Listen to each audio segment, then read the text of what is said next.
If you're an artist making arts and crafts, you've probably been told that the best way to make sales is to post constantly on social media. But what if that's not true? Because some of the most successful artists that I know, they're not getting their customers from social media. They're getting them offline through opportunities that most artists overlook. In fact, before social media, artists had been selling their work for centuries without it. And today, many still are. So in this video, I'm gonna show you 10 ways that you can sell your art without social media. And I made this video for those of you who don't want to become a content creator, who don't want to become an influencer, but you still want to sell your art. Some of these methods help me to sell my jewelry, my paintings, my books, my workshops, and a few might surprise you. By the end of this video, you're gonna see that followers, it's only one way of getting customers, but it's not the only way. And if social media is exhausting you lately, through this video, you might change completely the way that you look at building a creative business from zero. For those of you who are new here, my name is Danny. I've spent more than 10 years building multiple creative businesses. I've sold original artwork, taught workshops, and worked with wholesale platforms all around Europe. I have sold over 80,000 euros of creative handmade products in a single year. And today I want to show you the way that artists make sales without chasing algorithms. So let's dive into them. Number 1, markets. Markets are usually the first place where successful artists launch their art and craft products. This is also the best way to grow your email list so that you can convert these clients, these first customers, to become loyal customers that shop from you online. So I coached a client who had just begun from scratch, from zero, her jewelry business. And she was launching her products in all of the local markets of her area. She did all the Christmas markets, and just in one season of Christmas markets, she already grew a list of 300 people into her email list. Now that is mind-blowing. 300 people that spoke to her, loved her, shopped from her, hot leads, who became her first true fans in her email newsletter. So one of the best things about markets is that you can grow a massive true fan following online just by going to markets. Just by having a card with your QR code, with your social media. So bring a tablet to the markets, tell every single person who buys from you that you have a newsletter and that you're offering a giveaway, a discount code for them to be a part of your newsletter. Use these markets wisely, not only to make sales to sell out, but also to collect emails. I have trained so many of my market clients to become my best online shoppers, my best online customers. These were my diehard true fans, the people that I met face to face. So not only collect emails, but also have a QR code where you can direct people to become your first followers on your social media account, because we don't want vanity numbers. We want true fans that really convert people who are interested in the work that we create and that want to buy from us. We only want these true fans. And these true fans, they become repeat buyers. They're going to buy from you again and again and again and again. And the other great thing about markets is that you get true feedback on your bestsellers, on the products that are most successful. People, they're going to give you their input. They're going to tell you what they love, what they think needs to be changed. They're going to tell you everything. And if you go to true aligned markets, for example, when I had my jewelry brand, it was a spiritual jewelry brand. I went to a yoga festival. I had my booth, and in 2 hours, I sold out completely my whole booth and made a lot of sales. And if you go to true aligned markets, that can be the case for you too. You can sell out in just a few hours. So test out all the markets. There's not one size fits all for markets. You may find that in one market you sell really well, in another one it's not your aligned customer, so maybe you're not going to sell as well. Keep testing them. Go to all the markets. The first few years of your business, just keep going to markets for data, for collecting emails, and for selling your products. So number 2, pop-up shops. So not only there are pop-up shop collectives, but you can also offer to do a pop-up shop in your local coffee shop, in your local gym. Also, you can partner with other local businesses. So I also did a lot of pop-up shops when I began. I've done them in coffee shops, yoga studios, in shops. Basically, anywhere people would have me, I would set up a pop-up shop. Also, if you are a good customer to a local business, they will be delighted to have you, because for these businesses to have a pop-up shop, it creates an event for their business that they don't need to organize. So it's a win-win. 3, consignments. So get to know well the local businesses in your area and offer consignment. Consignment is when you drop off your products into a local business, such as a shop or a coffee shop or a hairdresser, and everything that they sell, they get 20% commission for the products that they sell, your products. So usually 20 to 25% is the norm for a commission for a consignment. And a lot of big brands out there, they begin with consignment because sometimes a shop wants to test their public first. They want to test if your product sells with their audience.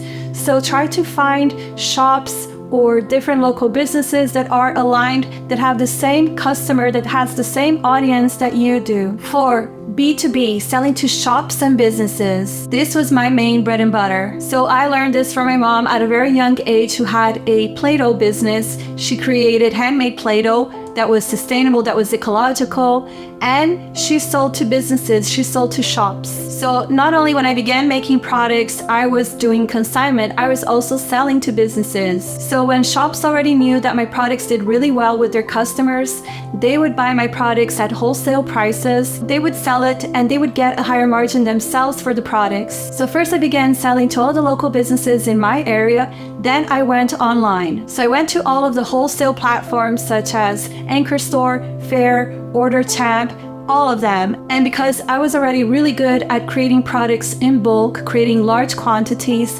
delivering in time, I was able to be very successful in these wholesale platforms, to the point that my bread and butter was selling to businesses all across Europe. The beautiful thing about selling to businesses is that they are repeat customers. They're going to buy from you again and again, and they're going to spend a lot of money. They're going to buy all of your products in bulk. So you're going to have to become very fast at producing. Maybe you're going to have to hire some makers. And it was mostly through B2B businesses that I made 80,000 in a single year. So definitely one of my favorite ways of selling without social media is selling in B2B platforms, selling to local businesses, so that you can sell large quantities to customers who have no problem in buying your work, in buying your art. 5. Events and showrooms. So I partner with one of the biggest showrooms in my area, where I would appear regularly and sell my products. So showrooms are great because people are stepping in already with the mentality of buying. And I have also rented spaces in my area to showcase my work, to sell my work, creating an event so that people would come in and buy from me. I've rented art studios to give workshops, and the best thing that you can do is to get together with other makers, with other artists, and rent a space to create an event where everyone is bringing different audiences, where everyone is bringing different clients. This becomes a win-win for everyone. You can create a shopping event, an art exhibition, and sometimes you don't even have to rent. Some places, they're happy to be able to have new audiences come into their local coffee shop so that they can get a bigger crowd, so that they can get more people into their business. Also, I really love Tupperware parties. I'm a millennial, and regularly in December, I host a Tupperware party at home, a shopping event at my home. I light the fire, I put on music, I have snacks and bubbles, and my friends and friends of their friends, they like to come because sometimes everybody is running out of ideas for a gift, or they need a last-minute gift. And this is an original way of gifting people. So December is a strategic time to have a Tupperware party in your home. And I know a lady who has a jewelry brand, and this is her business model. She just organizes Tupperware events. So back in the day, people used to sell Tupperware or Avon products that were cosmetics at the time. And you can do that too. You can do that with your art, with your products. You can invite people over to shop, to be able to see your work, to talk to them about your work. And just be very clear that this is not a gathering at your house. This is an event. This is an art exhibition. This is a shopping day at your home for all the crafts, and tell them to bring their friends. This can be very successful. I once made 700 euros from a Tupperware party where my friends, they were coming shopping, and they were so happy to be able to shop at my house to get last minute gifts for their loved ones. So the easiest 700 euros at home, hanging out with my friends. And if your friends are not coming, if they're not supporting you, maybe it's time to make new friends. Number 5, commissions. I love commissions, and I do commissions regularly for jewelry, for painting, for sketches. What I love about doing commissions is that I don't have to guess if my jewelry or my art is gonna sell. It's already pre-sold. If you want me to make a video on how I get commissions, let me know in the comments. But basically, also what I love about commissions is that it's usually word of mouth and no social media required. You can get commissions from newsletters, you can get commissions from talking to people who already showed interest in your artwork by just following up, pitching them. I do have a lot of commission strategies, but that would be a video in itself. That would be for another time. So do let me know if you want this video. So 6, ads. I've ran so many ads on Facebook, on Etsy. I've tried Pinterest ads. And I have to say, ads, they do convert well, not Pinterest. Pinterest did not work for me when I did Pinterest ads, but Facebook ads and Etsy ads, those converted really well. So the beauty with Facebook ads is that it acts on Facebook and on Instagram. It really targets your audience, your perfect audience. And what I love about it, it also grows your following with, again, true fans, people who are really interested on the work that you do, who find you because they really love that ad, because they were targeted, because they love the kind of stuff that you make. And this is also what helped me to grow my social media following for my jewelry brand, together with all of the other methods that I spoke about in this video. You see, I never went viral with content. All of my sales and conversion were pretty much offline, or the methods that I talked about here in this video. So 7, mobile sales. So I have this friend in my gym who sells cookies, and she bought a van or a truck, converted it into a food truck, and now she sells her cookies this way. Alright, you're not selling cookies, duh, I know, but I've seen a bike in Toulouse, and this is a mobile shop bike. So basically it's a bike food truck that sells jewelry, and every single day this bike, it parks in the high street of Toulouse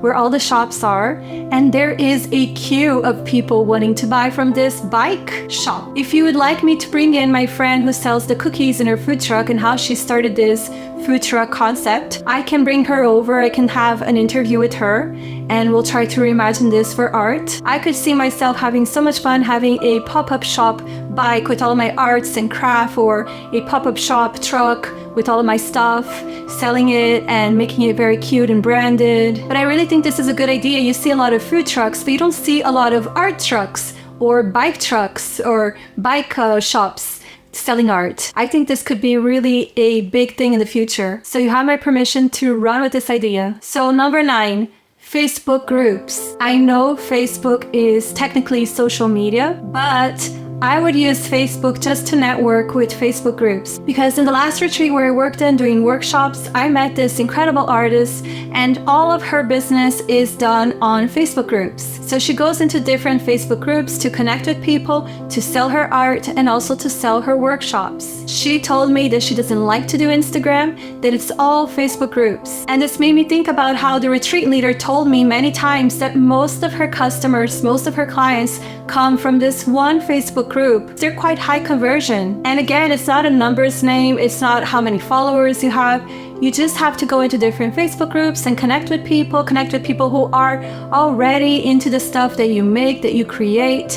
If you are a portrait artist making portraits of animals, go to all of the different groups where animal lovers are hanging out, and start showcasing your work. So I left Facebook many years ago, but I'm thinking of having a whole Facebook comeback, because it's brilliant for networking. You find in these groups exactly a group of all of your customers together. So don't worry about followers, don't worry about creating content, just post on a Facebook group all of the stuff that you're making. In the past, I did do a few sales on Facebook, just with people, family members and friends who saw my art and wanted stuff that I was making. I was just posting, I made this today, look at this, and people were asking me, how much is it? So you can make a lot of sales through Facebook without having to worry about making content, about being an influencer, about having the vanity numbers, none of that. So I'll let you know when I have my Facebook comeback. So 10, this is the juiciest of all, my highest conversion,